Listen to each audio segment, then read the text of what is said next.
시편 23편에 있는 이 말씀은 믿는 사람들뿐만 아니라 믿지 않는 사람들도 다 좋아하는 그런 시이지요. 이 시편을 많은 사람들이 또 암송하고 묵상하고 있습니다. 심지어 믿지 않는 사람들도 묵상하는 것을 보게 됩니다. 그만큼 오늘 본문은 아름다운 시이고 또 우리에게 힘이 되는 귀한 말씀이죠. 오늘 시편의 말씀은 하나님과 우리가 어떤 관계인가 이것을 분명하게 보여주는 말씀입니다. 다윗은 자신의 성장 과정을 통해서 그는 정확하고 또 철저하게 깨달았습니다. 그것은 하나님은 우리에게 목자가 되시고 우리는 양이라는 사실을 그는 깊이 깨달았습니다. 다윗은 목동으로 살아왔었죠. 광활한 광야와 드넓은 초원에서 많은 양떼를 돌보면서 목자와 양의 관계에 대해서 그는 생생한 경험을 삶 속에서 그는 체험했었습니다. 양은 우리가 잘 아는 것처럼 지독한 근시지요. 자기 눈앞에 바로 앞에 있는 것만 바라봅니다. 그래서 양떼를 찍은 사진을 자세히 보시면 머리가 항상 아래를 향해서 땅을 바라보며 살아갑니다. 양들은 자기 눈앞에 먹을 것만 바라봅니다. 다른 짐승들, 소나 말, 심지어 돼지도 밖에서 풀을 먹거나 무엇을 다 취하고 나면 저녁이 되면 자기 집을 찾아오는데 양들은 그렇게 찾아올 줄 잘 모른다는 거죠.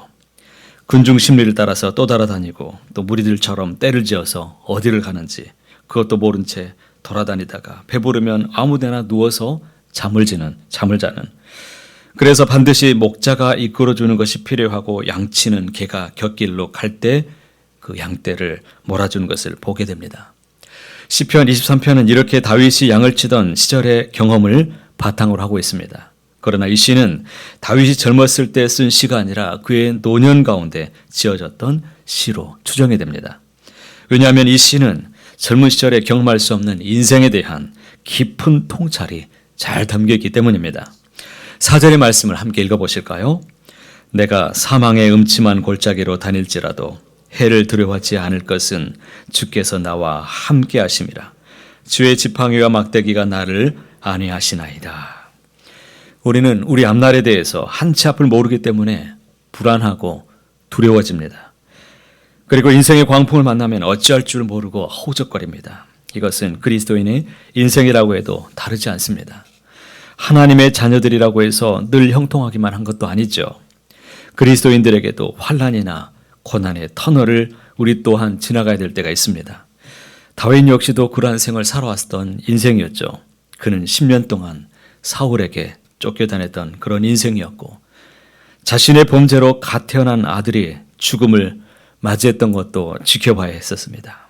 그런가 하면 자신의 자식들이 서로를 죽이는 끔찍한 일을 보게 됐었습니다. 심지어는 가장 가까이 아끼는 아들에게 배반을 당해서 궁에서 피신하게도 했었습니다. 실로 다윗의 인생은 고난의 연속이었고 그러한 순간순간이 다윗에게는 마치 죽음과도 같은 고통의 시기였습니다. 즉 사망의 음침한 골짜기를 지나가는 그러한 때였을 것입니다. 믿음은 죽음과도 같은 이러한 고난의 터널을 지나갈 때 그 가운데에서도 하나님의 신실하심을 굳게 의지하는 것이고 신뢰하는 것임을 우리는 굳게 믿습니다. 그래서 이 고백은 우리의 심장에 깊이 박히는 말씀입니다. 1절 말씀을 함께 고백해 보실까요? 여호와는 나의 목자시니 내게 부족함이 없으리로다. 다시 한번 고백해 보십니다. 여호와는 나의 목자시니 내게 부족함이 없으리로다. 2절에도 이렇게 고백하죠. 그가 나를 푸른 풀밭에 누이시며 쉴만한 물가로 인도하시는도다. 죽음의 골짜기를 지나간 뒤에 우리는 하나님께서 우리의 목자가 되심을 더 깊이 깨닫고 알 수 있습니다. 환난을 통해서 우리는 우리의 마음을 하나님 앞에 향할 수 있고 집중하는 법을 배우고 하나님의 음성에 민감해지는 법을 깊이 깨닫게 됩니다. 그래서 우리는 우리 손에 있는 풍족함을 신뢰하는 것이 아니라 우리의 목자가 되시는 하나님을 신뢰하는 것이 참된 믿음임을 우리는 보게 됩니다. 나아가 우리는 고난 속에서 주님만이 우리의 참된 피난처요 진정한 안식처가 되심을 우리는 깨닫습니다. 그러나 사실 이 고통과도 같은 죽음의 골짜기를 지나가는 시간 속에서 과연 얼마나 주님이 우리의 목자로 나를 지켜주고 계심을 우리가 깨닫고 그렇게 느끼며 살아가고 있을까요? 실질적으로 고통 가운데 있다면 주님이 지금 나를 보살피고 있다는 것을 피부적으로 납득하기는 쉽지 않습니다.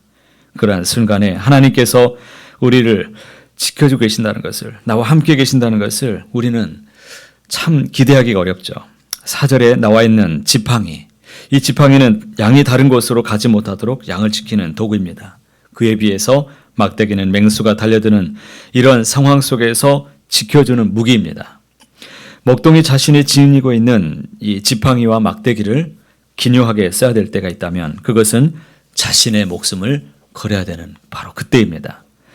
바위틈에 끼어있는 오지도 가지도 못하는 양을 유도해내기 위해서, 때로는 달려드는 이 맹수로부터 양을 지키기 위해서 지팡이와 막대기는 반드시 필요했던 도구였습니다. 양을 건져내는 하나님의 손길을 그가 경험했기 때문에 시인은 우리의 목자 되시는 하나님께서 우리를 위해 기꺼이 목숨을 거실 뿐임을 그는 분명히 고백하고 있습니다. 주님께서도 자신을 가리켜 선한 목자라고 말씀하셨습니다. 나는 선한 목자라. 나는 내 양을 알고 양도 나를 아는 것이, 아버지께서 나를 아시고 내 아버지를 아는 것 같이 나는 양을 위하여 목숨을 버리노라. 주님께서 십자가에서 죽으신 것은 우리가 연약할 때였습니다. 그리고 우리가 하나님을 알지 못했을 때, 심지어 우리가 하나님과 원수되었을 때, 바로 그때 오셨습니다. 그래서 바울은 이렇게 고백합니다. 우리가 아직 연약한 때에 기약대로 그리스도께서 경건하지 않은 자를 위하여 죽으셨도다. 의인을 위하여 죽는 자가 쉽지 않고 선인을 위하여 용감히 죽는 자가 혹 있거니와, 우리가 아직 죄인 되었을 때에 그리스도께서 우리를 위하여 죽으심으로 하나님께서 우리에 대한 자기의 사랑을 확증하셨느니라. 의인도 아닌 우리를 건지시기 위해서 죄인된 우리를 사랑하셔서 주님은 기꺼이 죽음의 길을 걸어가셨습니다. 그래서 주님께서는 스스로를 선한 목자라고 밝히셨습니다. 믿음은 이 선한 목자이신 주님을 따라가는 것입니다. 하나님이 나를 지켜주실 것을 믿기에 그저 따라가는 것입니다. 6절 말씀도 함께 고백해 보시겠습니다.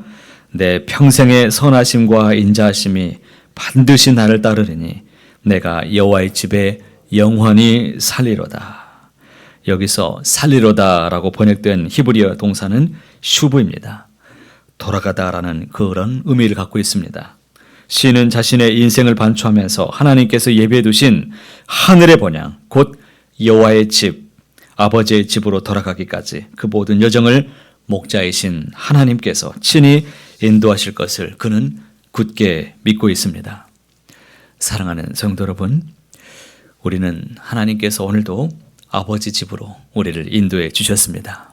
우리의 걸음을 지금 이곳에 향하게 하신 하나님, 그 하나님이 우리의 평생의 인도자가 되시고 우리의 본향도 돌아가는 길 여정 가운데 주님의 선하심과 인자하심이 우리와 항상 함께할 줄 믿습니다.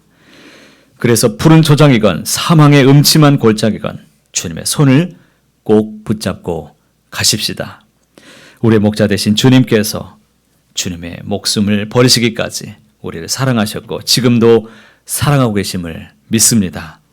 하나님이 나의 목자이심을 결코 잊지 마시길 바랍니다. 때로는 사망의 음침한 길이어도 끝까지 하나님만 의지하고 따라가시기 바랍니다. 그리하여 하나님이 베푸신 복된 길, 의의 길, 생명의 길을 걸어가시는 저와 여러분 모두의 삶이 다 되시기를 간절히 소원합니다.